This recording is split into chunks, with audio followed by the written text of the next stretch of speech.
સૌ શબ્દપ્રેમીઓ ને હું જયંત ઓઝા પ્રતિત શબ્દની પાઠશાળા પદ્ય પરબની અક્ષરની પરિક્રમાના છઠ્ઠા પડાવમાં સહર્ષ આવકારું છું. આજનું વક્તવ્ય ગુજરાતના અદ્વિતીય શાયર મરીઝ પર છે, જેનું શીર્ષક તારા મરીઝ કેવા અજબ રંગ ઢંગ છે, જે મરીઝની એક ગઝલનો મિશ્રા છે.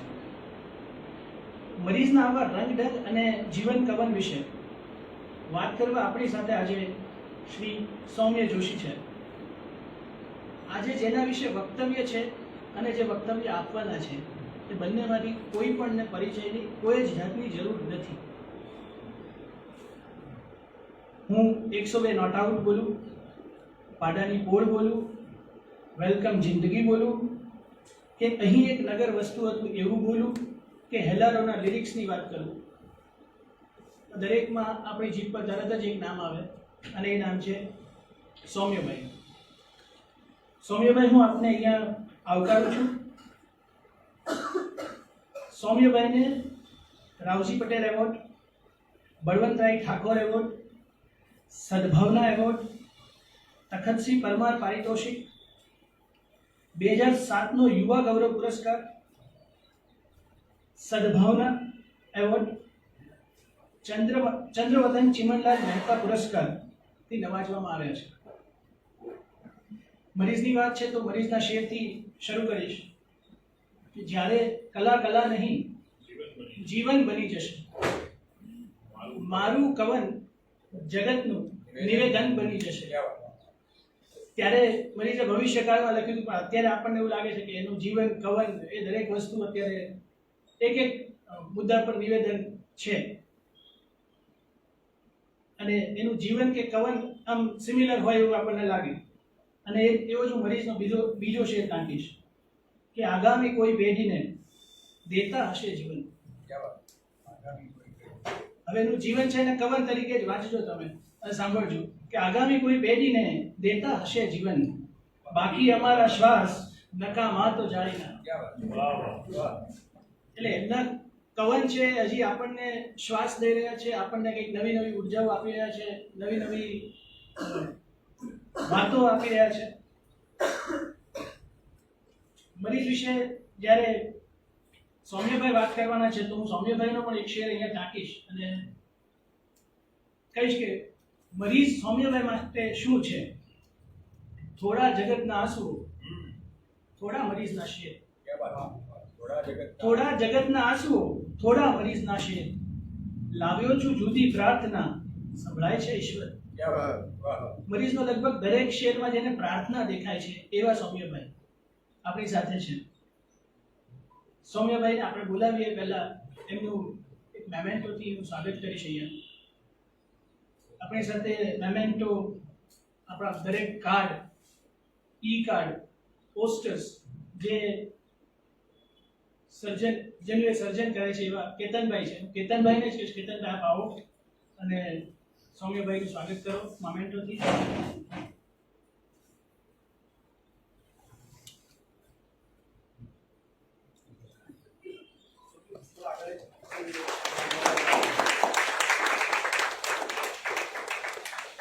કેતનભાઈ પણ પદ્ય પરબના જ એક સભ્ય છે, મારા પરિવારના છે.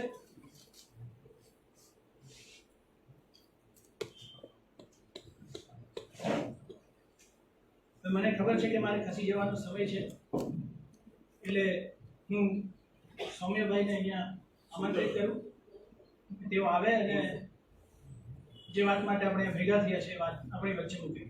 સૌમ્ય,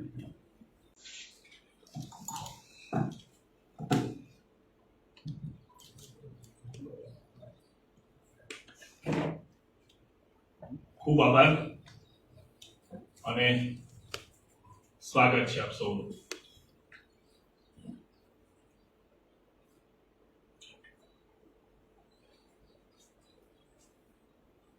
હું સહેજ ગભરાયેલો છું કારણ કે હું આમ પરફોર્મિંગ આર્ટ્સનો માણસ છું અને વિદ્યાનગર એટલે વિદ્યાની કોઈ પણ તત્સમ વાત હોય ત્યાં હું બહુ ડરતા ડરતા પ્રવેશ કરું છું. મરીઝનો એક શેર છે કે એવો ડરી ડરીને હું જન્નત તરફ ગયો,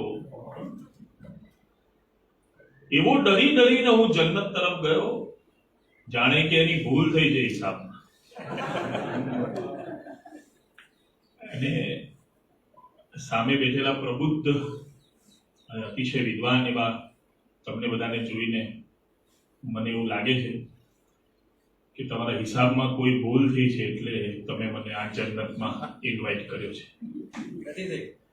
હું એવો પ્રયત્ન કરીશ કે મારા જેટલા થોડા ઘણા પુણ્યો છે, એનું જે સંચિત થયેલું કર્મ છે, એ અહીંયા મને કામ લાગે. ભૂષણભાઈનો ખૂબ આભાર. એક નાની વાત એક એવી છે કે નાના શહેરમાં, કસ્બામાં, ગામમાં જ્યારે જ્યારે પણ અવસર મળે અને સમય મળે ત્યારે હું જવાનો નકાર ક્યારેય એટલા માટે નથી ભણતો, કારણ કે આવી જગ્યાઓએ જે તરસ, જે તૃષા અને જે લગની જોવા મળે છે, ઘણીવાર અમારા મોટા શહેરોમાં નથી મળતી હોતી. ને હું એ અપેક્ષાથી અહીંયા તમારી વચ્ચે આવ્યો છું. મને ખાતરી છે તમારા બધાના તરો તાજા અને ઉત્સુક ચહેરાઓ જોઈને કે અપેક્ષાઓ પૂરી થશે. જયંતભાઈ ઓઝાએ આ એક ભેખ લીધી હોય એવું અદ્ભુત કર્મ 5-6 વર્ષ પહેલા ચાલુ કર્યું. પદ્ય પરબ, અને એમાં અક્ષરની પરિક્રમા, એટલે અક્ષરની પરિક્રમા, અને એ અક્ષરની પરિક્રમા જે કરી શકે છે, અને પરિક્રમા શરૂ તો અમારા જેવા ઘણા બધા કરતા હોય છે, પણ પૂરી બહુ ઓછા લોકો કરી શકે છે. અને અક્ષરની પરિક્રમા પૂરા કરેલા જે કેટલાક મહાન અવાજો, જે કેટલાક મહાન કવિઓ આ પૃથ્વી પર અવતરી ગયા, એમાંના એક કવિનું નામ છે વાસી અબ્બાસ અબ્દુલ અલી, જેને આપણે ઓળખીએ છીએ મરીઝના નામે. અને આજે આપણે એની વાત તમારી સામે કરવાના છીએ. આ અગાઉ ઘણા બધા કાર્યક્રમો અહીંયા થઈ ગયા છે, પણ આ વાત શાયરીની છે અને ગઝલોની છે, એટલે હું પણ તમને એવી વિનંતી કરીશ કે નાનો અને પ્રબુદ્ધ એવો આ ડાયરો ના રહે, પણ મુશાયરાના માહોલ વાળો આ ડાયરો થાય, અને તમે બધા એમાં દાદ નામની જે વસ્તુ છે એ ખુલીને આપો. અને આપણે બધા મરીઝ નાસ સિનેમાના કમ્પાઉન્ડમાં સૈફ પાલનપુરી, શૂન્ય, જલનભાઈ એ બધા સાથે બેસીને જે પ્રકારના ડાયરા કરતા હતા, એવો આ એક ડાયરો થાય એવી અપેક્ષા. તો એ મૂડમાં આવી જાઓ સાહેબ, અને આપણે મરીઝની વાતો ચાલુ કરીએ.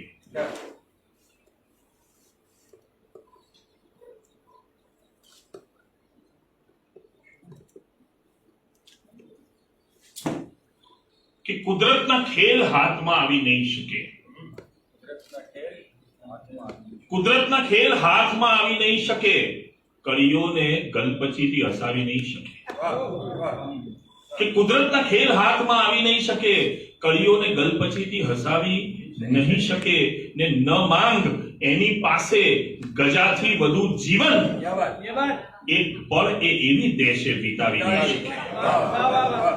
કે ન માંગ એની પાસે ગજાથી વધુ જીવન, એક પળ એ એવી દેશે વિતાવી નહીં શકે, ને એવા કોઈ સમયને ઝંખું છું રાત દિન, કે તું આવવાને ચાહે ને આવી નહીં શકે.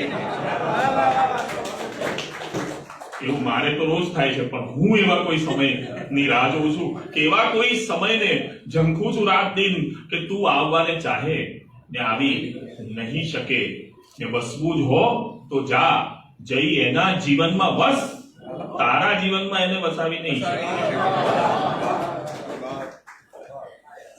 ને મારા કવનનું આટલું ઊંડું મનન ન કર, ને મરીઝ પોતે જ આ ચેતવણી આપે છે કે મારા કવનનું આટલું ઊંડું મનન ન કર, કઈ યાદ રહી જશે તો ભૂલાવી નહીં. અને 18 વર્ષની ઉંમરે મેં મરીઝ વાંચવાની શરૂઆત કરી અને વાંચતો ગયો. જે વાંચ્યું એ યાદ રહ્યું, અને યાદ રહી ગયું એટલે મરીઝે કીધું જ છે કે ભૂલાવી નહીં શકે. એટલે મરીઝ માત્ર કંઠસ્થ નથી, એ હૃદયસ્થ પણ છે. અને એ હૃદયસ્થ મરીઝને તમારી સામે ખુલ્લો મૂકવાની ચેષ્ટા કરું છું. મિત્રો, અમે લોકો મારી જર્નીની મરીઝ સાથેની જર્નીની શરૂઆત કરું તો અમે લોકો બહુ સૌભાગી હતા. એ અમારું પરમ સદભાગ્ય હતું કે અમે 17-18 વર્ષના હતા ત્યારે, આજથી લગભગ 20-22 વર્ષ પહેલા, અમદાવાદમાં એક એવો ડાયરો શનિ સભા અને બુધ સભાના નામે જાણતો કે જેમાં અમને લોકોને જલન માત્રી સાહેબ, રાજેન્દ્ર શુક્લ, લાભશંકર ઠાકર, ઘણીવાર સીતાંશુભાઈ જો બરોડાથી આવ્યા હોય તો એ, ચંદ્રકાંત શેઠ, મનહર મોદી, આ બધા મહાન અવાજો નું સાનિધ્ય મળતું. અને એમાંનો એક અદ્ભુત અવાજ હતો ચીનુ મોદી. અને ચીનુભાઈએ મરીઝ સાથે મારો પહેલો પરિચય કરાવ્યો. અને આ વાત મેં ઘણી જગ્યાએ કહી છે, તમે કદાચ સાંભળી પણ હશે, પણ રિપીટિશન છતાંય કહેવાની એટલા માટે ઈચ્છા થાય કે 18-19 વર્ષની ઉંમરે આપણે એ વખતે હિંમત પણ બહુ હતી કે હવે એમ થાય કે આપણે અરે રે આવું લાભશંકરને આવું પૂછી લેતા હતા, ચીનુભાઈ સાથે આ રીતે વાત કરતા હતા. પણ એ એક કોલર ઊંચા રાખવાની ઉંમરમાં આ બધા માણસો મળ્યા. અને અત્યારે બહુ મને નવાઈ એ લાગે છે કે એ લોકો એ જ પ્રેમ અને સદભાવથી અમને સ્વીકારતા. એટલે ચીનુભાઈને પૂછ્યું કે મારે હવે બીજા ફોર્મ્સમાં હું કામ કરતો હતો, પણ મારે હવે ગઝલો લખવી છે અને મારે શું વાંચવું જોઈએ? એટલે એમણે મને કીધું કે મરીઝ વાંચ. અને પછી એમણે એક વાક્ય કીધું, કારણ કે મને રદીફ કાફિયાને બધું સમજાવતા હતા.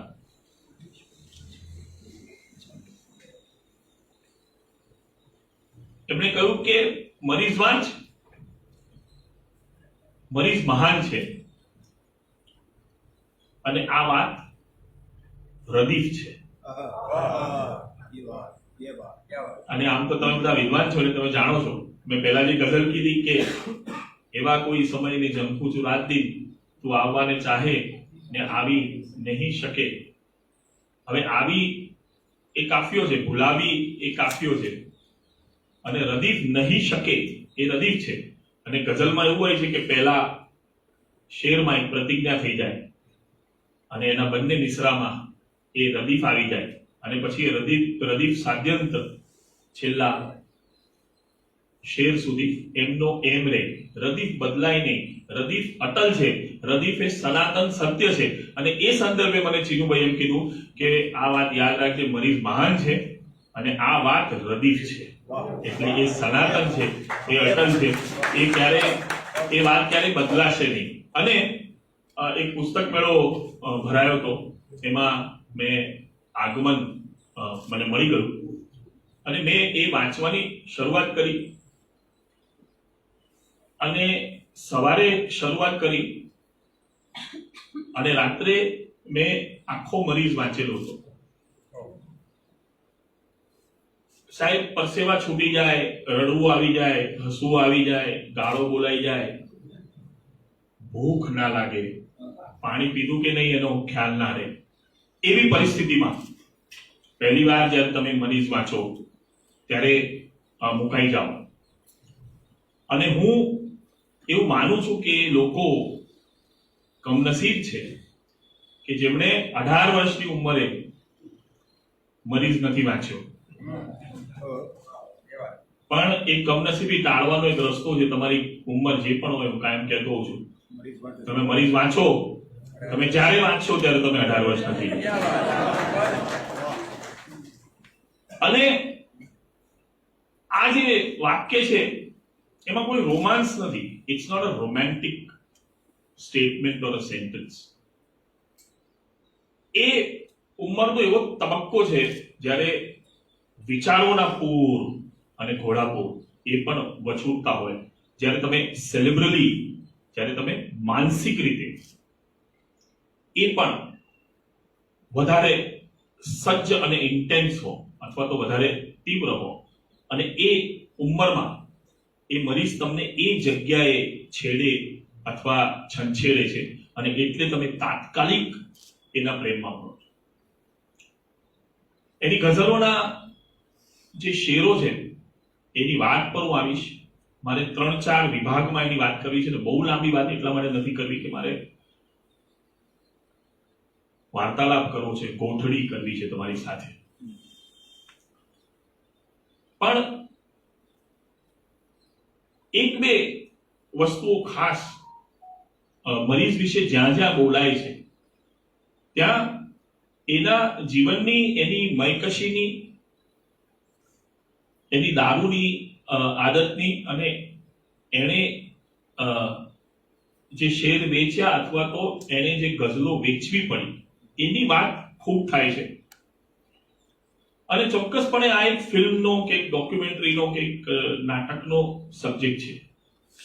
પણ મારું પર્સનલી એવું માનવું છે કે આ વાતો એટલી બધી થઈ કે મરીઝનો જે જીનિયસ છે એ આ વાતોના પૂઠા પાછળ ક્યાંક ઢંકાઈ જાય છે. એટલે પ્રસંગો આપણને બહુ યાદ છે. જલનભાઈ એક અદ્ભુત પ્રસંગ કહેતા હતા જે એમની સાથે બનેલો, કે એકવાર પાયધુની આગળ મોહમ્મદ અલી રોડ ઉપર એમને મરીઝ સાહેબ જતા દેખાયા અને એ જે ચકચૂર હાલતમાં હતા એ જ રહેતા એ જ હાલતમાં એમને દેખાયા અને એમણે કીધું કે સાહેબ એક 5 મિનિટ મને આપો ને, મારે તમને કેટલાક શેર સંભળાવવા છે. એટલે એમણે કીધું કે ઇરશાદ, અને જલનભાઈ એમને શેરો સંભળાવ્યા અને મરીઝે કીધું કે વાહ, હવે તારી શાયરી પરિપક્વ અને મેચ્યોર થતી જાય છે. ત્યારે જલનભાઈ કીધું કે સાહેબ આ મારા નહીં, તમારા શેરો છે.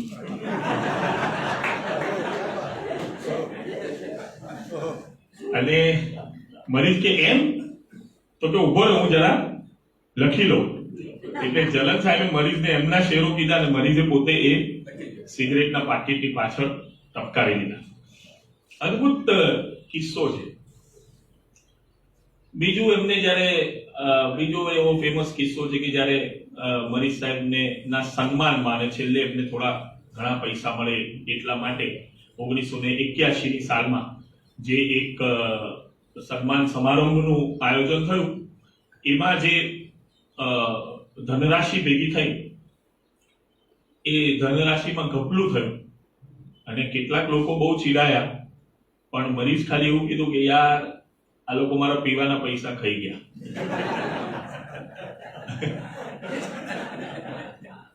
હવે આ બધા એવા રોમેન્ટિક પ્રસંગો છે કે જેને, અથવા તો અહીં કહેવામાં વાંધો નથી, પણ 81 નો મુશાયરો હતો એમાં પુરુષોત્તમભાઈને બહુ જ, અને મહાન ગાયક અને સંગીતકાર, પણ એમાં પુરુષોત્તમભાઈ એવું કીધું કે મરીઝ સાહેબ તમારા આ શેર ઉપર તો મારું આગળનું આખું જીવન તમને લાગી જાય એવી મારી ભગવાનને પ્રાર્થના છે.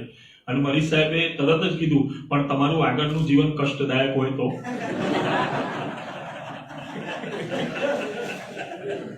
હવે આ જે એક્સ્ટ્રોર્ડિનરી વિટ છે એના પ્રસંગો એ વારે ઘડીએ કહેવાય છે અને એમાં મને લાગે છે કોઈક વાર એવું થાય છે, મેં પણ જો ના કરતા 3 કહી દીધા, કે એમાં કોઈક વાર એવું થાય છે કે મરીઝનો જે પોએટ્રીનો એનો જે જીનિયસ છે એ ની જેવી રીતે વાત થવી જોઈએ અને જે રીતે એક શાયર તરીકે, કવિ તરીકે, એક મહાન કવિ તરીકે એને પ્લેસ કરવાની જે વાત હોય છે, જે ટી.એસ. ઇલિયટ કહે છે કે સેન્સ ઓફ ફેક્ટ જે છે અથવા તો પ્લેસમેન્ટ જે છે એ ક્રિટિકની સૌથી મોટી જવાબદારી છે કે કયા કવિને કઈ હરોળમાં મૂકવો અને પછી મૂલવવો.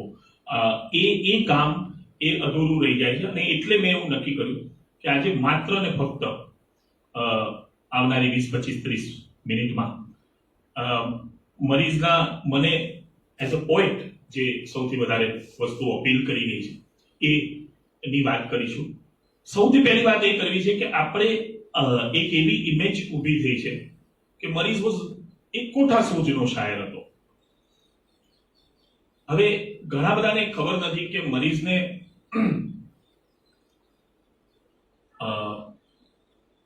અંગ્રેજી સાહિત્ય એ વાંચતા અને ખૂબ બધું વાંચતા, આયાસપૂર્ણ રીતે વાંચતા, પણ વાંચતા. ઉર્દુ ફારસી અદબની તો એમને એ ટ્રેડિશન માંથી તો આવતા જ, અને એમની આ મયકશી છતાં એમના પોતાના સાહિત્ય અંગેના જે શેરો છે એ જો આપણે થોડા વાંચીએ તો આપણને ખ્યાલ આવે કે he was also an extraordinarily conscious poet. અને એ જે કર્મ કરતા હતા એ કર્મ એ કેટલું અગત્યનું, કેટલું મહત્વનું અને એ કેટલી જવાબદારી પૂર્ણ રીતે નિભાવવું પડે એવું હોય છે એની સંપૂર્ણ તકેદારી એ મરીઝમાં હતી. એક જગ્યાએ મરીઝ બહુ સુંદર રીતે કહે છે, શેર સાંભળજો, અલગ અલગ એના શેરો છે જે સાહિત્યના વિષયના છે. એના પરથી આપણને ખબર પડશે કે he was taking his art very seriously, he was taking his craft very seriously, which we all don't know or which we don't associate with a mind like Manish. એ કહે છે કે ઘણી છે એવી રચના ગઝલનો અથવા તો પોએટ્રીનો અથવા તો ઓવરઓલ આર્ટનો જે પ્રોબ્લેમ છે એને એટલી સુંદર રીતે મૂકે છે કે ઘણી છે એવી રચના ભાવ જેમાં કંઈ નથી હોતા, ને ઘણા છે ભાવ એવા જેની રચના થઈ નથી. અને કવિની આખી મથામણ એ આ છે કે એને એના સાહિત્યમાંથી કચરો કાઢવાનો છે. ઘણી એવી રચનાઓ જેમાં ભાવ નથી હોતા અને એવી રચના સુધી પહોંચવાનું છે જેમાં ભાવ આવે અને એવા ભાવ આવે કે જેની રચના કરવી એ પૂર્વે અશક્ય મનાતું. આ ભાવની રચના કેવી રીતે થઈ શકે અને એવા કરોડો ભાવો એને પોતાના સાહિત્યમાં હંમેશા આપેલા છે. એક શેર મને અત્યારે યાદ આવે છે, મને એમ થાય કે પ્રેમનું નિરૂપણ આવી તીવ્રતાથી કઈ રીતે થઈ શકે કે જ્યાં એ કહે છે કે બધો આધાર છે એના જતી વેળાના જોવા પર, મિલનમાંથી નથી મળતા મોહબ્બતના પુરાવા. હવે આ જેને એ જોયું છે, જતી વખતે વિદાયની આંખો એ તમે જોઈ લો. આવોની આંખોમાં કેટલો પ્રેમ છે ખબર નથી પડતી, પણ આવજો વાળી આંખમાં એ કેટલો પ્રેમ છે તરત તમે કરી શકો. હવે આ જે ભાવ વ્યક્ત કર્યો એ સતત મરીઝે કર્યો છે, પણ એની ગડમથલમાં એ હતો એ આ શેર પરથી ખબર પડે છે કે ઘણી છે એવી રચના ભાવ જેમાં કઈ નથી હોતા, ઘણા છે ભાવ એવા જેની રચના થઈ નથી શકતી. બીજો એક શેર આવો જ સાહિત્યના વિષયમાં એને કીધો છે કે એક વાત કહી રહ્યો છું સાહિત્યના વિષયમાં, અને મરીઝ છે ને બહુ ખુલ્લો કવિ છે, એકદમ પ્રોઝેક વાક્ય લખી શકે છે, જો નિબંધ જેવું વાક્ય. એક વાત કહી રહ્યો છું સાહિત્યના વિષયમાં, એને પાટિયા મારવામાં ચિંતા નથી થતી, એ ગભરાતો નથી.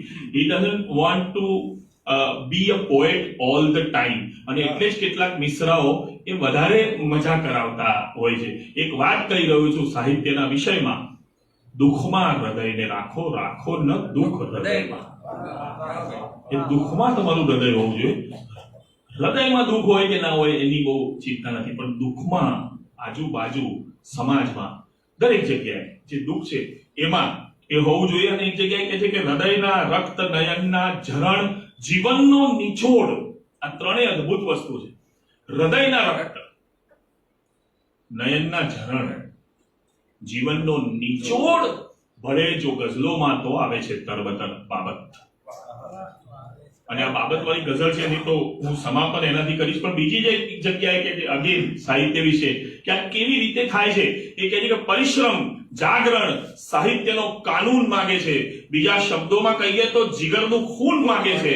નથી સાહિત્યને સ્પર્શી શકાતું અલ્પ વાણીથી, કદી આકાશ ભીંજાતું નથી વાદળના પાણીથી. નથી પરિશ્રમ, જાગરણ સાહિત્યનો કાનૂન માગે છે, બીજા શબ્દોમાં કહીએ તો જીગરનું ખૂન માગે છે. નથી સાહિત્યને સ્પર્શી શકાતું અલ્પવાણીથી, કદી આકાશ ભીંજાતું નથી વાદળના પાણીથી. એટલે સાહિત્યને એને આકાશ કીધું છે, અને એના માટે જે ભાષાની જરૂર પડે અને ભાષા કરતા જે અવાજની જરૂર પડે એની આમાં વાત કહે છે. એક જગ્યાએ બીજી જગ્યાએ કહે છે કે ઓ ઉર્મિઓ, તમે બધી આવો ન સામટી. આ છે ગઝલ, કઈ એમાં ઝડપથી લખાય ના. અને એમાં ક્રાફ્ટની વાત કરે છે. આ ગઝલ બી બહુ સરસ છે નકશામાં, કે સન્નાટા ઘરમાં આમ કદી સંભળાય ના, પગલાના આ ધ્વનિ છે તમારી વિદાયના. ઉર્મિઓ, તમે બધી આવો ન સામટી. આ છે ગઝલ, કઈ એમાં ઝડપથી લખાય ના.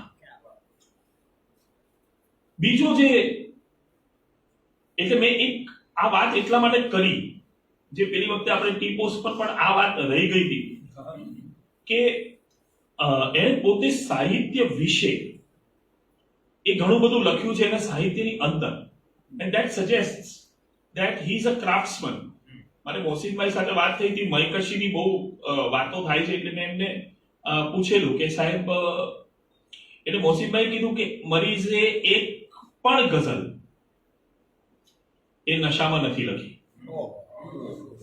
એની આખી જિંદગીમાં એક પણ ગઝલ એમણે નશાની હાલતમાં નથી લખી, અને લખી પણ ન શકાય. એ મયકશીનો ના જે પ્રોબ્લેમ્સ છે છેલ્લા 10-12 વર્ષ એમના જીવન પર એના જે પ્રત્યાઘાતો પડ્યા એવા એમના સાહિત્ય પર પડ્યા હોઈ શકે, એમાં કોઈ શંકાનું સ્થાન નથી. પણ હી વોઝ વેરી કોન્શિયસ કે આ અવસ્થા એવી નથી કે જેમાં મારે ગઝલ લખવી જોઈએ. અને હમણાં દીકરાએ કીધેલી વાત છે. મરીઝ બીજું શું કરે છે, અગત્યની જે વાત છે એ, એટલે મેં કીધું કે 18 વર્ષની ઉંમરે કઈ એવી વસ્તુ હતી, કયા એવા શેરો હતા કે જેને મને ઝંઝોળી નાખે, અથવા તો જે કોઈને પણ ઝંઝોળી નાખે એવી એક શક્યતા છે.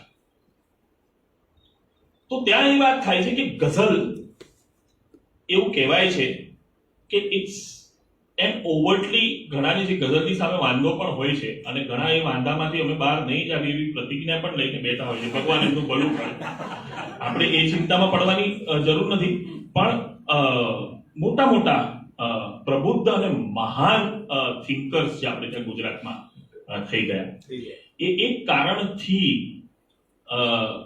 ગઝલ સુધી પહોંચી નહીં શક્યા.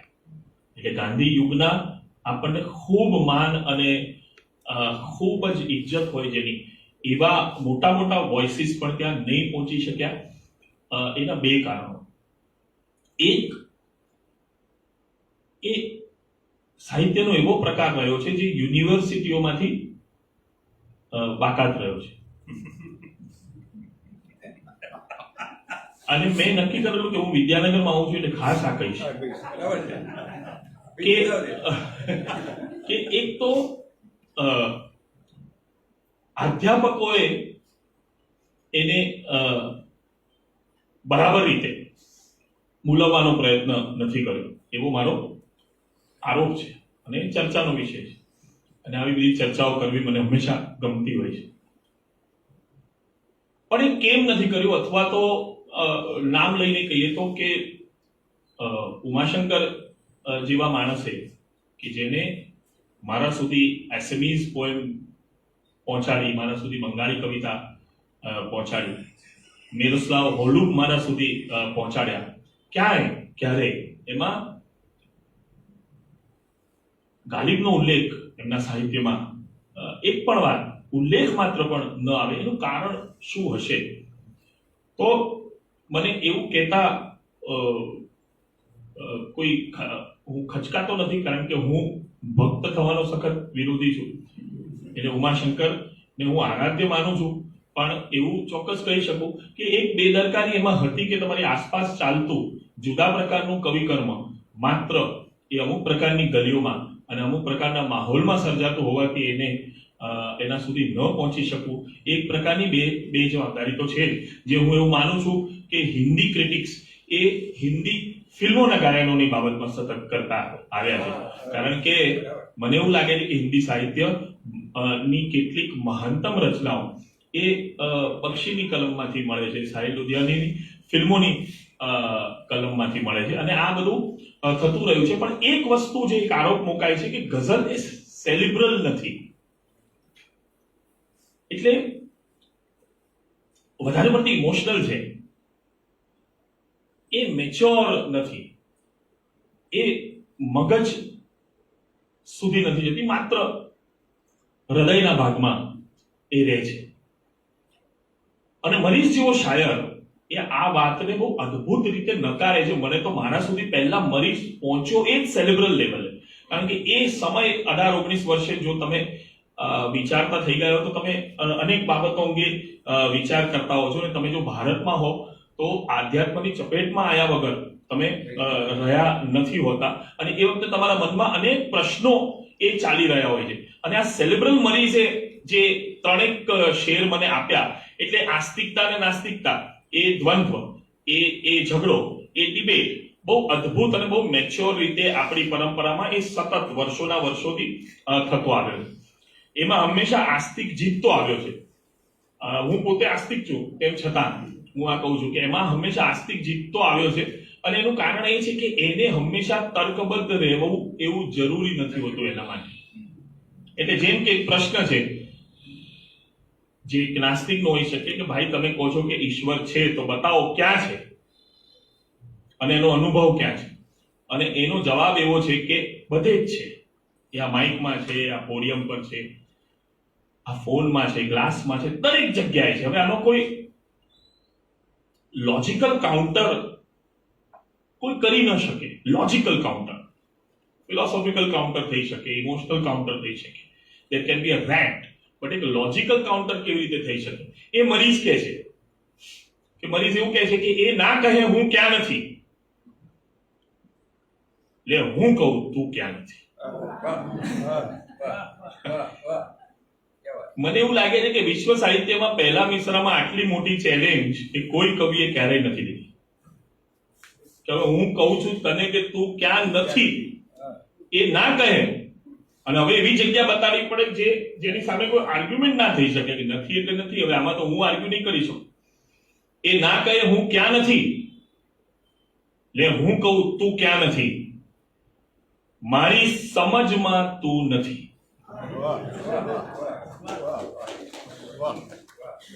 આવ સમજમાં આવ તું. હવે આ જે છે ને એ સેલિબ્રલ છે. આ એક બૌદ્ધિક બુદ્ધિને જણાવી નાખે એવો અદ્ભુત શેર છે કે જેમાં તમને એક આર્ગ્યુમેન્ટ મળે છે. બતાવ એક જગ્યા જ્યાં ઈશ્વર ના હોય તો કે હું બતાવું ને તું નહીં નકારી શકે. મારી સમજણ એવી જગ્યા છે જ્યાં ઈશ્વર નથી. હું કહું છું મને નથી સમજાયો એનો અર્થ શું કે સમજણ એ જો કોઈ ભૂમિ હોય તો એ સમજણની ભૂમિ પર હરી નથી નાચી રહ્યા, અને આ મેં તમને બતાવ્યું.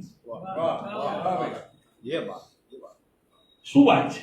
અને આ સેલિબ્રલ છે. એ ના કહે હું ક્યાં નથી, લે હું કહું તું ક્યાં નથી, મારી સમજમાં તું નથી, આવ સમજમાં આવતું, કોશિશથી કોઈ ભાવના પ્રેમ જગતમાં લાવના, આવી શકાય આવના, આવી જવાય આવતું. હવે આ તો એમને બીજો શેર મરીઝના ગઝલનો બીજો યાદ આવી જાય એટલે કહું છું. પણ again I come to that cerebral part, એ વિચારનો જે ભાગ છે ત્યાં આવું. તો બીજો એવો શેર છે કે જેમાં કહે છે કે અપાર દયા હોય ને ઈશ્વરની, એવું કે ઈશ્વરની દયા કેટલી, તો કે અપાર, એનો કોઈ પાર જ નથી. એમાં કહે છે કે એની દયાથી સંકલિત ના રાખ તારી નાવને, એની દયાથી સંકલિત ના રાખ તારી નાવને, કાંઠો તને નહીં મળે, એની દયા અપાર છે.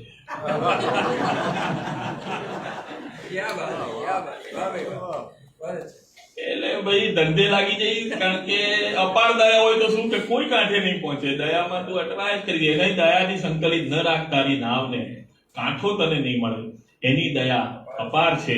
ત્યાં એક ગુણ ખુદાનો અમારા જીવનમાં છે, અમારા જીવનમાં છે. અને ગુણ કહેજો, એક ગુણ, હવે ગુણ કેવો અદ્ભુત છે. જો એક ગુણ ખુદાનો અમારા જીવનમાં છે વર્તન નથી સમાન અમારું બધાની સાથ. વાહ વાહ વાહ વાહ વાહ. એક ગુણ ખુદાનો અમારા જીવનમાં છે, વર્તન નથી સમાન અમારું બધાની સાથ. એટલે આ એક સેરેબ્રલ તાકાત છે. આ મરીઝ તમારા માઇન્ડ સુધી, તમારી ઇન્ટેલેક્ટ સુધી પહોંચ્યો અને એ તમને સૌથી વધારે અપીલ કરે છે. અને આ જોવાની ખૂબ જરૂર હતી. તો અત્યારે મરીઝ જે થઈ રહ્યો છે એ કદાચ પૂર્વે થઈ ગયો અને એ થઈ ગયો ત્યારે કદાચ જીવતો હોત, કારણ કે માણસનું મૃત્યુ છે 1983ની સાલમાં થયેલું છે. એનીવે, પણ આ સેરેબ્રલ અને ઇમોશનલ એ બંને વસ્તુઓ ક્યાંક એ ભેગી પણ થાય છે. એક બહુ અદ્ભુત, સાદ્યંત અદ્ભુત એની ગઝલ છે કે જેમાં એના ઘણા બધા શેર બહુ પ્રખ્યાત છે કે બસ દુર્દશાનો એટલો આભાર હોય છે જેને મળું છું મુજથી સમજદાર હોય છે. તમે ધંધે લાગ્યા એટલે બધા આવી જાય સલાહો આપવા. બસ દુર્દશાનો એટલો આભાર હોય છે જેને મળું છું મુજથી સમજદાર હોય છે.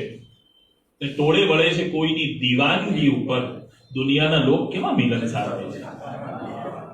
એટલે આમ મળે કે ના મળે, ગળે મળે કે ના મળે, પણ એક્સિડન્ટ થયો, ઝઘડો થયો, ક્યાંક વાસણ રણક્યા તો માણસનું ટોળું ભેગું થઈ જાય છે. કે ટોળે વળે છે કોઈની દીવાનગી ઉપર, દુનિયાના લોક કેવા મિલનસાર હોય છે. ને કોઈ પણ દિશામાં બુલંદી નથી જતી, આકાશ જેવો નિરાધાર હોય છે.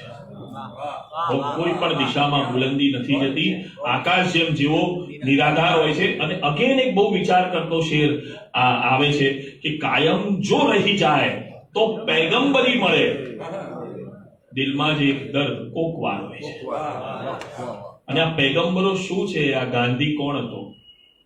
આ માર્ટિન લ્યુથર કિંગ શું છે? તો કોક વાર કોઈક વળાંકે, કોઈ ગલીના નાકે, કોઈ ટ્રાફિક સિગ્નલ પર કોઈ બાળક જ્યારે કોઈ વસ્તુ આપણી ગાડીનો વિન્ડશીલ્ડ ખખડાવીને એ જોવા આવે અથવા તો એ વેચવા આવે, અને એનાથી પણ ભયંકર વાત એ હોય કે વેચનાર, એ જે વસ્તુ વેચતું હોય એ ભારતનો ઝંડો હોય, તો એ ક્ષણોમાં તમારા હૃદયમાં એક કંપારી છૂટે છે, તમારા ગળામાં એક ડૂમો બાજે છે, તમારા આંખના ખૂણા એ ભીના થાય છે. પછી શું થાય છે? પછી સિગ્નલ ખુલે છે અને પછી તમે નીકળી જાઓ છો. અને એ બાળક, એ ઝંડો, એ આખું સત્ય એ ભૂતકાળ થઈ જાય છે. અને આપણામાં અને પૈગંબરોમાં ફરક આ જ હોય છે. કાયમ જો રહી જાય તો પૈગંબરી મળે, દિલમાં જ એક દર્દ કોઈ વાર હોય છે. કે બસ દુર્દશાનો એટલો આભાર હોય છે જેને મળું છું મુજથી સમજદાર હોય છે. કાયમ જો રહી જાય તો પૈગંબરી મળે, દિલમાં જ એક દર્દ કોઈ વાર હોય છે. જાણે છે સૌ ગરીબ કે વસ્તુ ઘણી મરીઝ, ઈશ્વર ધીએ વિશેષ નિરાકાર હોય છે. એટલે ઈશ્વર તો નિરાકાર હોય છે, પણ એનાથી ઘણી બધી વસ્તુ એવી છે કે જે ગરીબ માટે તો નિરાકાર જ છે ને નિરાકાર જ રહે છે. જેમ આપણી હંમેશા ઈશ્વર સુધી પહોંચવાની એક ગડમથલ ચાલ્યા કરે છે, એમ એ ગરીબની એક ટીટોળાના શાક સુધી પહોંચવાની, એક ગરમ રોટલી સુધી પહોંચવાની, એક સફરજન સુધી પહોંચવાની એ જ ગડમથલ, એવી જ મોટી સ્ટ્રગલ એ ચાલ્યા કરે છે. એ એટલું જ આધ્યાત્મિક છે એના માટે જેટલું આપણે કોલર ઊંચા કરીએ છીએ આધ્યાત્મિકતા, સ્પિરિચ્યુઆલિટીના નામે. તો આ મેં પ્રેઝન્ટ કર્યો તમારી સામે એક સેરેબ્રલ મરીઝ. ત્રીજું જે એક પાસું છે હ્યુમન. અને એવું કહેવાય છે કે દરેક મહાન કલાકારમાં બેકેટમાં પણ હતું. ચાર્લીમાં તો હતું જ હતું, શેક્સપિયરમાં આપણે જાણીએ છીએ બારોબાર હતું, ચેખોવમાં કેટલું બધું હતું. ચેખોવિયન સ્માઇલ એવી તો એક ફ્રેઝ કે હસે છે કે રડે છે ખબર ના પડે, પણ વાત એ છે કે હસતા હસતા રડે છે, રડતા રડતા હસે છે. અને એ અતિ મહાન કલાકારની નિશાની છે. અને એમાં મરીઝ કહે છે કે લેવા ગયો જો પ્રેમ તો વ્યવહાર પણ ગયો.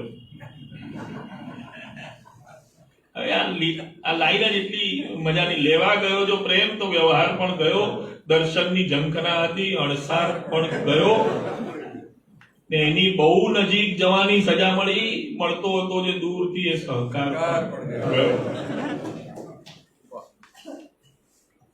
ને રહેતો હતો કદી કદી ઝુલ્ફોની છાવમાં, મારા નસીબમાંથી એ અંધકાર પણ ગયો.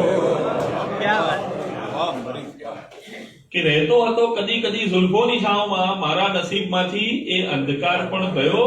ને કેવી મજાની પ્રેમની દીવાનગી હશે કે જ્યાં મરીઝ જેવો સમજદાર પણ ગયો. એટલે એટલું બધું હ્યુમર છે. અને એકમાં કહે છે કે પ્રેમમાં ખેંચાણ છે, આવી ગઈ શ્રદ્ધા મને. એટલે જે કહેવાય છે પ્રેમ ખેંચ્યા પછી શું થયું કે પ્રેમમાં ખેંચાણ છે, આવી ગઈ શ્રદ્ધા મને. એ હવે કહેવાને આવે છે કે ભૂલી જાઓ. કે પ્રેમમાં ખેંચાણ છે, આવી ગઈ શ્રદ્ધા મને. એ હવે કહેવાને આવે છે કે ભૂલી જા મને. ને મુझ પર સિતમ કરી ગયા, મારી જ ગઝલના શેર વાંચીને રહે છે બીજાના ખ્યાલ. અને એક આખી ગઝલ આ જોક, હાસ્યના બે પ્રકારો ને એક જોક જેવું વસ્તુ આવે ને એકમાં તમે હસતા હસતા કોક જીવનની નજીક એ જવાની તમારી એક પ્રક્રિયા એ સતત ચાલતી હોય. અને એ આમાં આ એક બહુ સુંદર ગઝલ છે કે જેમાં એ દેખાય છે કે જુઓ શી કલાથી મેં તમને છુપાવ્યા, જુઓ શી કલાથી મેં તમને છુપાવ્યા, ગઝલમાં પણ આવ્યા તો નામે ન આવ્યા. ને સફળતાના કિસ્સામાં રંગ લાવવાને કહો એ પ્રસંગો તમે જ્યાં ન આવ્યા. કે તમે પણ કોઈ વાત મનથી ન કીધી, અમે પણ કોઈ વાત મનમાં ન રાખી. કે તમે પણ કોઈ વાત મનથી ન કીધી, અમે પણ કોઈ વાત મનમાં ન લાવ્યા. કે કદી એને મળશું તો પૂછી લઈશું કે વચન કોને દીધા ને ક્યાં જઈ નિભાવ્યા. કે કદી એને મળશું તો પૂછી લઈશું. હવે આમાં તમને આપણને બધાને અને મરીઝને પોતાને એ ખડખડાટ હસવું આવે છે, પણ કઈ વાત પર હસવું આવે છે એની મજા છે, એ પણ હસી જ રહ્યો છે, પણ કોન્ટેન્ટ જુદો છે. કે કદી એને મળશું તો પૂછી લઈશું, વચન કોને દીધા ક્યાં જઈ નિભાવ્યા. અને છેલ્લે અદ્ભુત હ્યુમર છે. એ કહે છે કે મરીઝ આવું સુંદર લખે અમને શક છે, બીજાની કને એને કાવ્યો લખાવ્યા. એટલે પોતે જ એવું હસવું, એ પોતે પોતાની વેચાણ ની જે દુકાન છે એ દુકાન વિશે પોતે જ ભાષ્ય કરે છે કે યાર હવે બીજાને ક્યાં કેવું કે આ મારું લઈ ગયો, એના કરતા આપણે જ કે મેં આવું સુંદર લખ્યું, આ તો કોઈ બીજાએ લખ્યું હશે. અને અનેક દાખલા મળે છે હ્યુમરના. એક એની કશીમાંથી પણ મળે છે કે જે કે નશામાં હોય છે સુખ દુઃખ જગતના એક કક્ષા પર, શરાબીને જ આવે છે મજા સુવાની રસ્તા પર. કે નશામાં હોય છે સુખ દુઃખ જગતના એક કક્ષા પર, શરાબીને જ આવે છે મજા સુવાની રસ્તા પર. અને આમાં તો બહુ મોટું હ્યુમર છે કે કહે જાહિદ, એટલે ધર્મગુરુને પૂછે છે, કહે જાહિદ નમાઝ અંગે તારો શું અનુભવ છે? કે અમને તો કદી ગુસ્સો આવે છે મદીરા પર.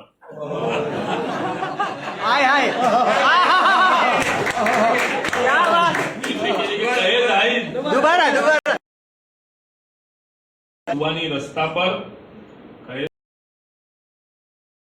જાહિદ નમાઝ અંગે તારો શું અનુભવ છે? કે અમને તો કદી ગુસ્સો આવે છે મદીરા પર. આગળ કઈ કહેવાની જરૂર નથી, કારણ કે એટલું સમજુ ઓડિયન્સ છે કે વાત તમારા સુધી પહોંચી ગઈ. પણ આ એક ઇન્ક્રેડિબલ કહી શકાય એવું હ્યુમર છે. અને મને લાગે છે કે આ બે વાતો એ બહુ અગત્યની છે. કારણ કે ત્રીજું એક જે પાસું છે જે અગેન ખૂબ અગત્યનું છે, એ છે કે એના જે મને લાગે છે કે સૌથી વધારે ઇગ્નોર્ડ એવું પાસું છે. અને એની વાત કરીશું તો પછી આપણે મંચને ખુલ્લો મૂકીએ, મને લાગે છે. બરાબર, 10 મિનિટ. હા. એટલે મરીઝની ભાષા અને એની વાત બહુ ઓછી થાય છે, કારણ કે કોઈ એને સિરિયસલી અભ્યાસ્યો જ નથી એવું મારું બહુ દ્રઢપણે માનવું છે. અને મને એટલા માટે જ્યાં પણ મરીઝ વિશે બોલાવાય છે ત્યાં હું બહુ આનંદથી એટલા માટે જઉં છું અને આ રીતે જ એને પ્લેસ કરું છું, કારણ કે એ સમય પાકી ગયો છે આ શાયરના મૃત્યુના 40 વર્ષ પછી, કે શેક્સપિયર સાથે પણ આ થયું હતું, ગાલિબ સાથે પણ આ થયું હતું, વેન ગોગ સાથે પણ આ થયું હતું. અને આ થવું બહુ સ્વાભાવિક હોય છે, કારણ કે એ કુદરતનો નિયમ છે કે કવિ કરતા વિવેચક એ 100 વર્ષ મોડો હોય હંમેશા બૌદ્ધિક રીતે. અને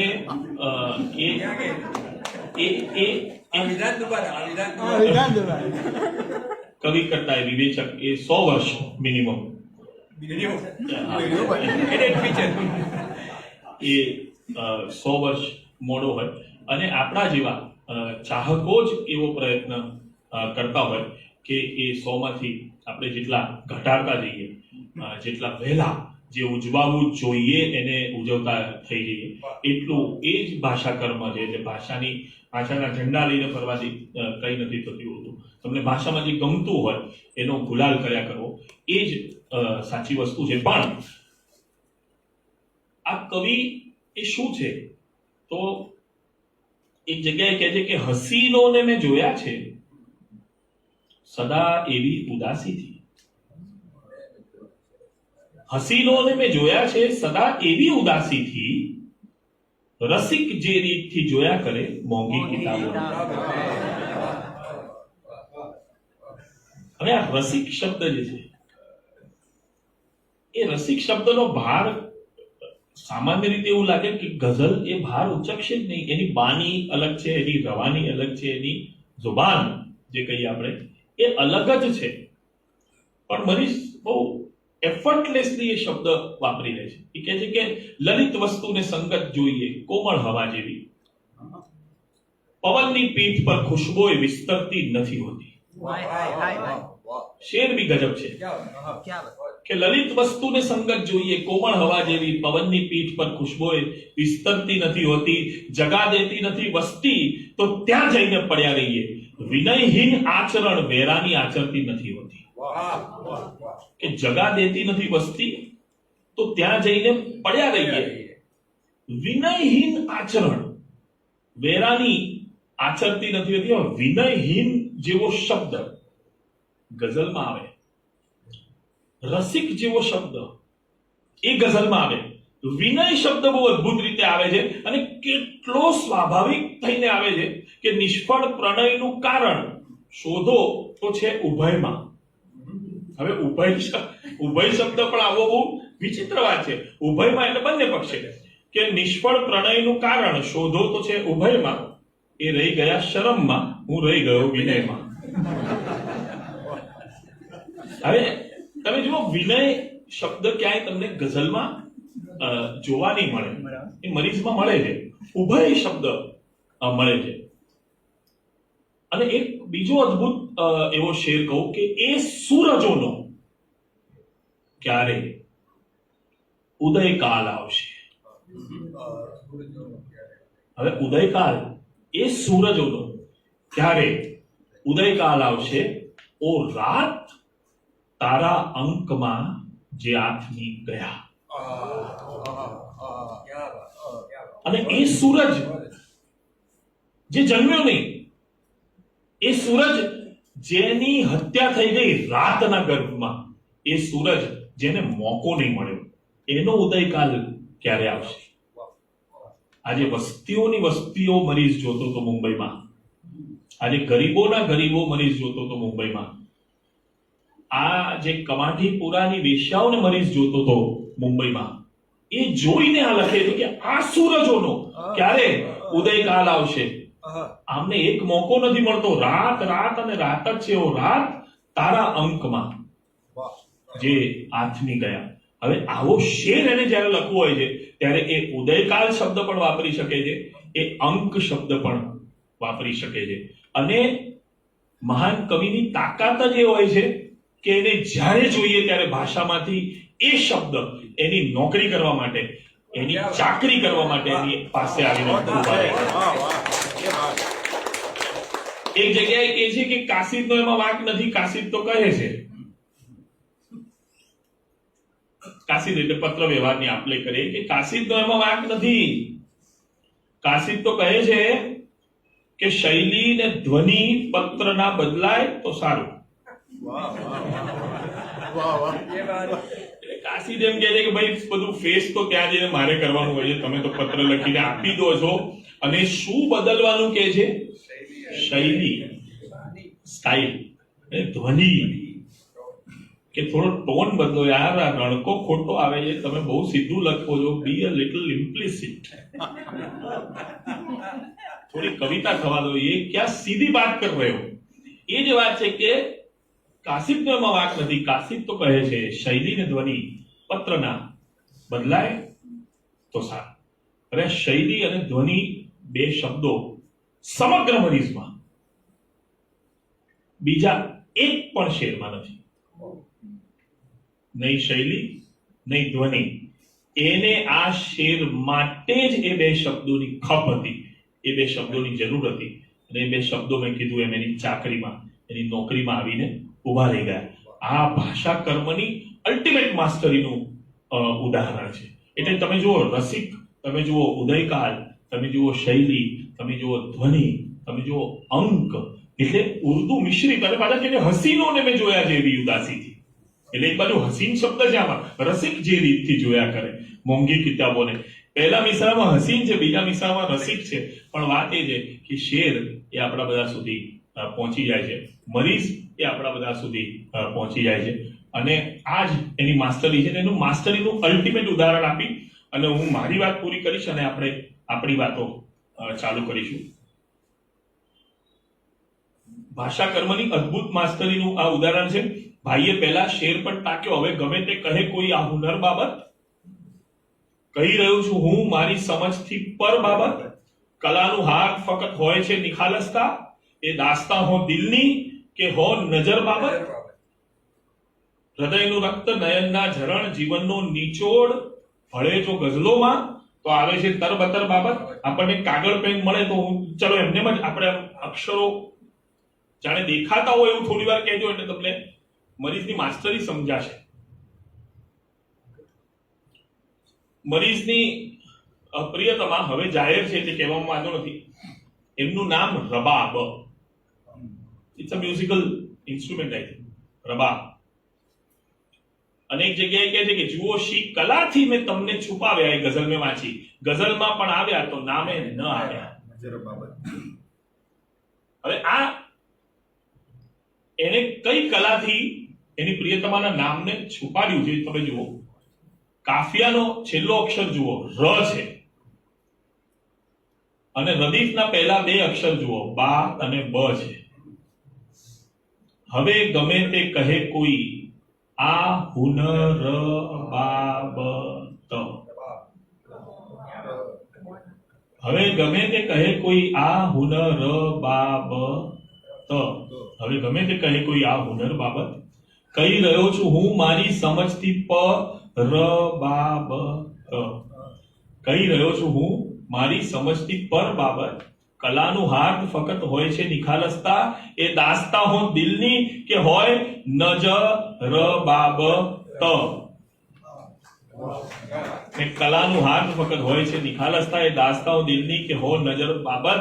હૃદયનું રક્ત જીવન નયનના ઝરણ જીવનનો નિચોડ ભળે જો ગઝલોમાં તો આવે છે તરબતર બાબત. તરબતર બાબત. હવે મજા એ છે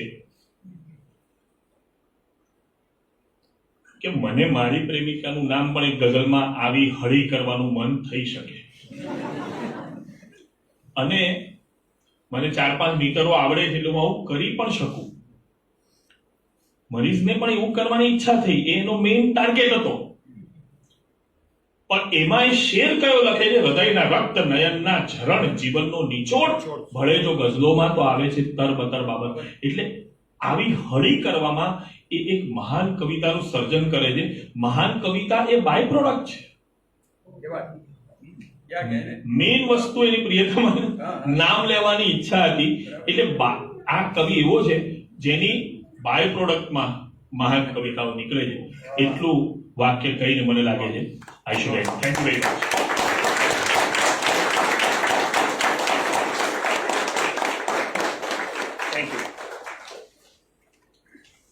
હવે મંચને આપણે તમારામાંથી કોઈને કંઈક પ્રશ્નો હોય તો વાતચીત કરીએ. થોડો સમય, કેટલો સમય છે આપણી પાસે? તમારી પાસે એ છે તમારી બાબત. Yes please. એક જે સૌથી પહેલા વાતની શરૂઆત જે આપણે થઈ કે મરીઝ સાહેબ પોતે ઘણા કોન્શિયસ હતા પોએટ્રી બાબતે, પોએટ્રીની સમજ બાબતે. બીજું એક માઇક હોય તો એમને આપી દો તો. અથવા અહીંયા આવીને પ્રશ્ન. ના ના, હા, તો એ જે વાત થઈ એ વાત ઉપર થોડોક મારો સવાલ છે કે એને ગઝલની જે પોએટ્રી મોસ્ટલી એ શાયરી જ કરતા કે ગઝલ નઝમ, તો એ બાબતની શાસ્ત્રીય સમજ વિશે થોડી વધારે વાત કરી શકો છો? એ જાણવું હતું કે એને કયા લેવલ સુધી એ કોન્શિયસ હતા કે ના એટલે એમની કારણ કે બધા એવું વિદ્યા ક્યાંથી મેળવી એ ખબર છે. કઈ ટ્રેડિશનમાંથી આવે છે એ મર્શિયાની ટ્રેડિશનમાંથી આવે છે. એટલે સુરતમાં એમનો જન્મ અને સુરતના ઝાપા બજારમાં જે કસાઈવાડો છે એમાં મુસ્લિમોનો ની જે ધાર્મિક ખાસ કરીને હુસેન ને બધાના મરસિયા એની બહુ જ જૂની પરંપરા અને સુરતના ઘણા બધા પરંપરાના શાયરો એ આ પ્રક્રિયામાંથી ગઝલો તરફ દોરવાયા. અને પછી તો આપણા માટે સદભાગ્યની વાત અને દુનિયા માટે કમભાગ્યની વાત કે ઘણા બધા શાયરોએ, જલનભાઈએ, બેફામે, સૈફ, મરીઝ અને શૂન્ય તો એના પ્રણેતા કે લોકોએ ગુજરાતીમાં જ શાયરી કરી. અને એટલે ગુજરાતી ગઝલ એ ગુજરાતી ને ઉર્દુ એના સિવાય ગઝલો લખાઈ નથી. હિન્દીમાં તમે શોધો તો દુષ્યંત અને બીજા એક બે ગઝલો એમ.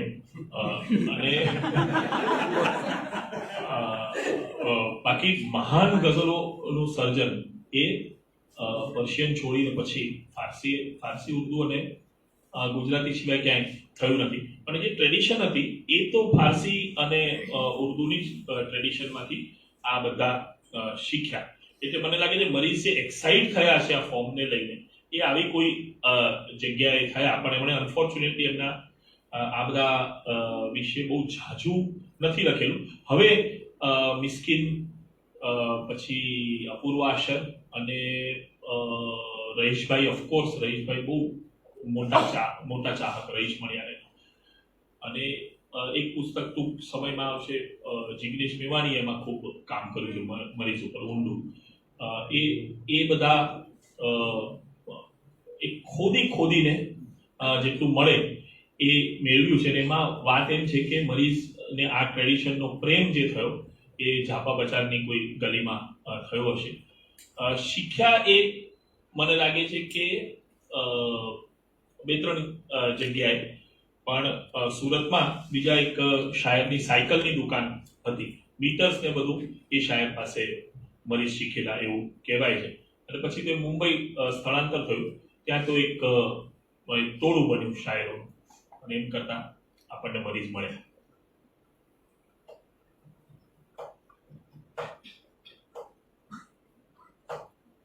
તો પૂરું કરીએ. કુમારી વિશે થોડી વાત. જી.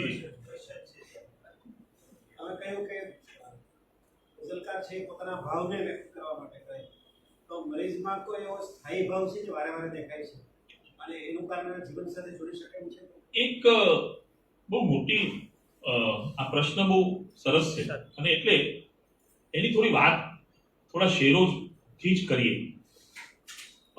મરીઝનું ભાવ વિશ્વ, જે મહાન કલાકારો હોય છે એમનું ભાવ વિશ્વ બહુ બહોળું હોય છે, વિસ્તૃત હોય છે. જે તમે ચાર્લી ચેપ્લિનની બાબતમાં જોઈ શકો છો કે એકદમ ફાર્સથી શરૂ કરેલો માણસ એક ગ્રેટ ડિક્ટેટર જેવી ફિલ્મ પણ કરે છે. જે શેક્સપિયરમાં તમે ઓબ્વિયસલી જોઈ શકો છો. ગાલિબનું જે ભાવ વિશ્વ છે, ફૈઝનું ભાવ વિશ્વ ખાસ કરીને એ આવું જબરદસ્ત છે. આપણે ત્યાં ભાસ અને કાલિદાસના આ ભાવ વિશ્વ આપણે જાણીએ છીએ. અને 2 અપ્રતિમ મહાકાવ્યો આપણે ત્યાં જે સર્જાયા, રામાયણ અને મહાભારત, એ ઘણા બધા ભાવોનું એક આખું વિશ્વ એ હોય છે. એટલે એ જ રીતે મરીઝમાં અનેક ભાવો છે, એમાં પ્રેમની વાતો છે, સતત છે, એમાં દારૂની વાતો છે. એટલે દારૂનો મેટાફરનો એક યુઝ છે, પણ એ તદ્દન જુદી રીતે છે. એક એવો ભાવ છે જે, સારું થયું તમે આ પ્રશ્ન પૂછ્યો, કે એક એવો ભાવ છે કે જે ગઝલ માટે બહુ નોર્મલ નથી, અને એ છે લાચારી. ગઝલ એ સામાન્ય રીતે ખુદદારીનું ફોર્મ ગણાય, અને મરીઝે પોતાની લાચારીનો બહુ કોલર ઊંચા કરીને ખુલ્લા દિલે સતત એકરાર કર્યો છે. એક અદ્ભુત શેર છે કે કોઈ કશુંય દેશે એ શ્રદ્ધા નથી મને, શંકાનું હો ભલું કે રહું છું સ્વમાનમાં. એટલે એ એમ કહે છે કે ભાઈ એવું નથી કે મને એમ હોય કે માંગુ ને મળી જશે તો માંગી લો બોસ, પણ યાર માંગીશ ને તો આપશે નહીં, એટલે હું સ્વમાનમાં છું. કે કોઈ કશુંય દેશે એ શ્રદ્ધા નથી મને, શંકાનું હો ભલું કે રહું છું સ્વમાનમાં. અને એક જગ્યાએ એવું પણ કહે છે કે એ કામ કદમ પૂરતું રહી જાય તો સારું. આ તો સારું બી બહુ અદ્ભુત પ્રદીપ છે. એ કામ કદમ પૂરતું રહી જાય તો સારું, મંઝિલ ના ભણી હાથ ના લંબાય તો સારું. પણ જો લંબાવવો પડશે તો ચોક્કસ લંબાવી. હું ક્યારેય નહીં લંબાવું, એ જે ગઝલની ખુદદારી હોય એ નથી કે મંઝિલ ના ભણી હાથ ના લંબાય તો સારું. અને એક જગ્યાએ એ અગેન હું કહું છું કે ભાષા કર્મની મહાનતા, જે આ શબ્દ તમને બીજે ક્યાંય એવી રીતે આ સેન્સમાં જોવા નહીં મળે કે મૃત્યુ વખતે શું થાય, મરણ પથારીએ પડેલો માણસ શું ફીલ કરે, તો એ ફીલ કરે છે કે મોત વેળાની આ અય્યાશી નથી ગમતી મરીઝ. અય્યાશી શબ્દ, મોત વેળાની આ અય્યાશી નથી ગમતી મરીઝ, કે હું પથારી પર રહું ને આખું ઘર જાગ્યા કરે. અને અલ્લાહ અને ફરિશ્તા તો કદાચ આપશે માફી, એવું કહે છે સાચી છે એ માફી કે ઘર માફ કરી દે. એટલે આ એને સતત એ હતું કે એ ઘર એ મારું શું કરી રહ્યું છે. આવા લાચારીના બહુ બધા શેર છે. એક તો આખી એની અદ્ભુત અને બહુ જ પ્રખ્યાત ગઝલ છે કે જીવનભરના તોફાન ખાળી રહ્યો છું, ફક્ત તેના મોગમ ઈશારે, ગમે ત્યાં હું ડૂબું, ગમે ત્યાં હું નીકળું, છે મારી પ્રતીક્ષા કિનારે કિનારે. અહીં દુઃખની દુનિયામાં એક રંગ જોયો, ભલે સુખનું જગત હો પ્રકારે પ્રકારે, સૃજનની કબર કે ગુનેહગારની હો, છે સરખી ઉદાસી મજારે. અમારા બધા સુખ અને દુઃખની વચ્ચે સમયના વિના કઈ તફાવત ન જોયો, કે બધી એ મજાઓ હતી રાતે ને સંતાપ એના સવારે. કે જીવન કે મરણ હોય બંને સ્થિતિમાં મરીઝ એક લાચારી કાયમ રહી છે. તમારા પ્રશ્નોનો આ જવાબ છે કે આ ભાવ વિશ્વ બહુ ઓછાનું છે કે જીવન કે મરણ હો એ બંને સ્થિતિમાં મરીઝ એક લાચારી કાયમ રહી છે. જનાજો જશે તો જશે કાંદે કાંદે, જીવન પણ ગયું છે સહારે.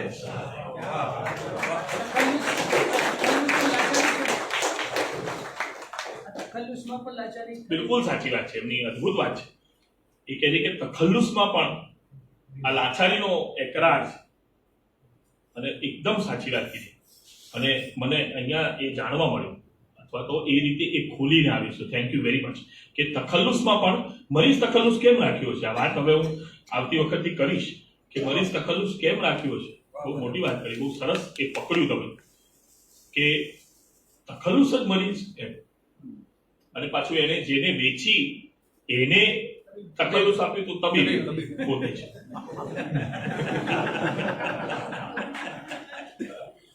કારણ કે મારે જે દવાની જરૂર છે એ તમે આપી રહ્યા છો. કોઈ નહીં, મને ઉતાવળ નથી.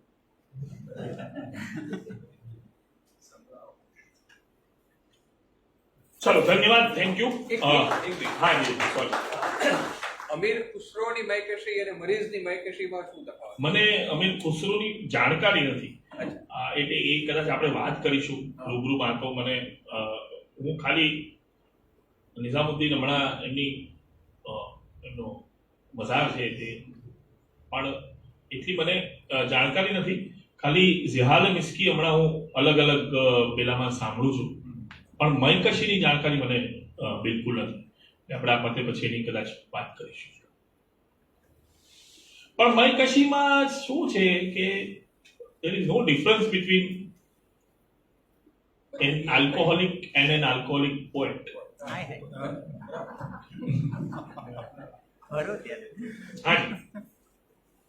જે રીતે કે આપણે બધા ઇન્સ્પાયર થઈએ છીએ મરીઝ, પણ મરીઝ પોતે એમના કામમાં ક્યાંથી ઇન્સ્પાયર થયા હોય, તો કોની રંગ કે છાપ જોવા મળી હોય એમને.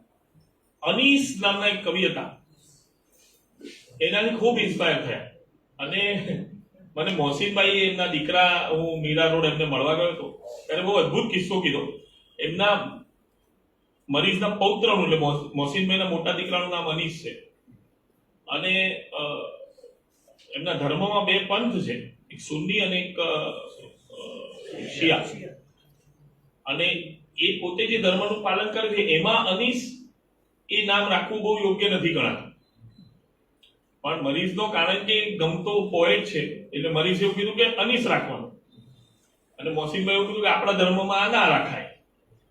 એટલે બંનેનો ઝઘડો ચાલ્યો. એટલે પછી કે મારા પિતાજીએ એમ કીધું કે આપણે ટોસ કરીએ. અને કે ટોસ કર્યો અને એ જીતી ગયા.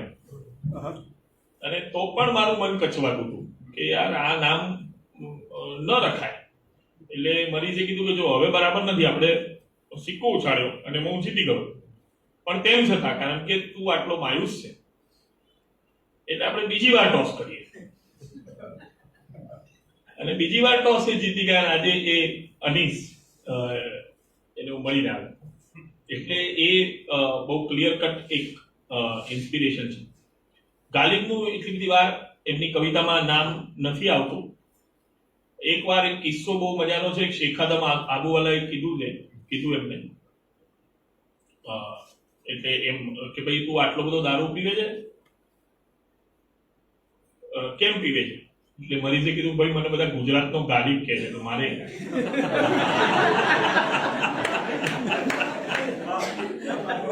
I have to live up to that expectation.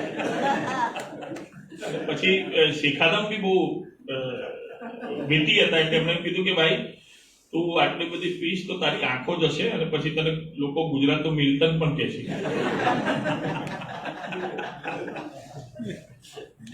પણ એ જે ઉર્દુ ફારસી મરસિયાની પરંપરા હતી, that always inspired him a lot. અને એને ક્યાંય એ વાત નથી કરી પણ ઘણી જગ્યાએ ગાલિબ ના જે શેરો છે એનાથી જુદી પ્રકારની મસ્તી કરવાનો એક ચેષ્ટા એ મરીઝમાં ઘણી જગ્યાએ દેખાય. જેમ ગાલિબ કહે છે કે બાજી ચાહે અતફાલ હૈ દુનિયા મેરે આગે, હોતા હૈ શબો રોજ તમાશા મેરે આગે. અને મરીઝ એને જુદી રીતે કહે છે, સાવધ જુદી રીતે, કે કુતૂહલતા અને આનંદ દ્રષ્ટિ રાખ દુનિયા પર, પડે છે જેમ બાળકની નજર કોઈ તમાશા. એટલે કે ગાલિબ એ દ્રષ્ટિએ કહે છે કે યાર મારા માટે તો આ બાળકો જેવો ખેલ છે. મને મરીઝ એમ કહે કે બાળક જેવી દ્રષ્ટિ રાખો. એટલે એવું અલગ અલગ પાછું ઘણી જગ્યાએ જોવા મળે છે.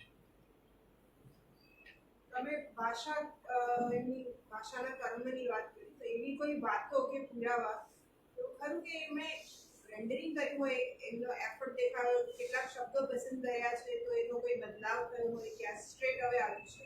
મને એવું લાગે છે કે જે મહાન કવિ હોય છે એને ભાષા સુપેરે વરે છે. અને એ શબ્દો જે કાન પર એના સતત અથડાતા હોય છે એના માટે એની રિસેપ્ટિબિલિટી અને એના એન્ટેનાસ એ વધારે ઓપન હોય છે નેચરલી. અને એટલે દરેક મહાન કવિમાં આ જોવા મળ્યું છે. એટલે એવું નથી દેખાતું કે મરીઝે એટલું બધું ક્યાંય વાંચ્યું છે કે જેથી કરીને એનું ભાષાકર્મ આવું સબળ થાય. પણ એને દુનિયામાંથી જે અવાજો સાંભળ્યા છે, જે ધ્વનિ એને એ પામ્યો છે, વધારે શક્યતા એ દેખાઈ રહી છે કે ત્યાંથી એની ભાષા એ આવી સબળ થઈ છે.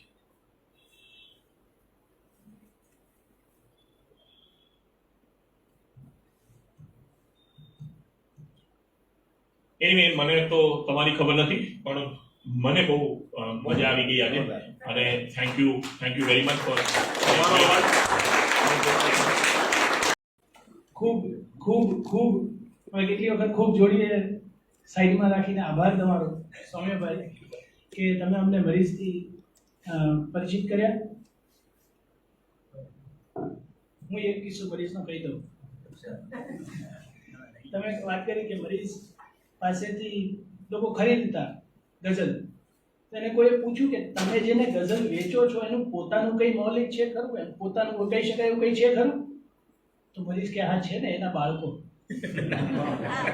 એટલે અહીંયા એ જ્યારે કહે છે આપણને હસવું આવે, પણ પ્રોડક્શન ને ક્રિએશનનો ફરક મરીઝ આપણને કહે છે. આ હ્યુમરમાં એને એવું કીધું કે એ લોકો પ્રોડક્ટ કરી શકે છે પણ ક્રિએટિવ નથી. એટલે હું ક્રિએટિવ લખીને એને આપું છું, એને પ્રોડક્ટ સમજીને બહાર વેચે છે, પણ એમાં મને કંઈ વાંધો નથી. મરીઝના શેરથી આપણે સમાપન કરીએ. અમે અનૌપચારિક રીતે મળીએ છીએ, એટલે કોઈ બીજા વિશેષ આભાર વિધિ કેવું કંઈ અહીંયા કરતા નથી. બે જણા દિલથી મળે તો એ મજલિસ છે મરીઝ. દિલ વિના લાખો મળે એને સભા કહેતા નથી. આપણે જેટલા છીએ એ મજલિસથી કમ નથી. અને એક શેર સૌમ્યભાઈ ટાંક્યો, હું પણ ફરીથી એ શેર કહીશ, અને હું બીજા સંદર્ભમાં કહીશ કે બધો આધાર છે એની જતી વેળાના જોવા પર, મિલનમાંથી નથી મળતા મોહબ્બતના પુરાવાઓ. પદ્ય પરબ આવા કાર્યક્રમ મહિનામાં 2 વાર કરે છે. એક અખરની પરકમમાં અને એક કહત કિતાબા. કહત કિતાબામાં આપણે કોઈ એક પુસ્તક વિશે વાત કરીએ છીએ, અને અખરની પરકમમાં કોઈ સાહિત્યકાર કૃતિઓ વિશે વાત થાય અથવા સાહિત્યકાર પોતાની કૃતિઓ વાંચે, એવું થાય છે. અમે બહાર એક બુક મૂકી છે. એ બુકની અંદર જો તમે આ ગ્રુપની માહિતી, એની અંદર અમે માત્ર માહિતી મોકલીએ છીએ ને ઘણા બધા એમાં ઓલરેડી છે. તમે આમાં જોડાવા માંગતા હોય તો ખાલી ત્યાં તમારો નંબર અને નામ લખી દેજો, એટલે અમે આગળની માહિતી જે કંઈ છે, આગળના જે કંઈ કાર્યક્રમો છે એની માહિતી આપણા સુધી પહોંચાડી છે. એની અંદર બીજા કોઈ જ પ્રકારના મેસેજીસ, ડિસ્ટર્બન્સ નથી. ઓનલી એડમિન વાળું છે, એટલે હું જ મોકલી શકું છું, ત્યાં બીજું કોઈ નથી મોકલી શકતું. એટલે એક માહિતી તમારા સુધી પહોંચાડવાની હતી. તમે આવ્યા છો એ બરાબર છે, પણ જો ખરેખર મોહબ્બત હોય તો ત્યાં પુરાવો આપતા જજો. Thank you. Thank you. Thank you. Thank you ભાઈ, મને મજા આવી.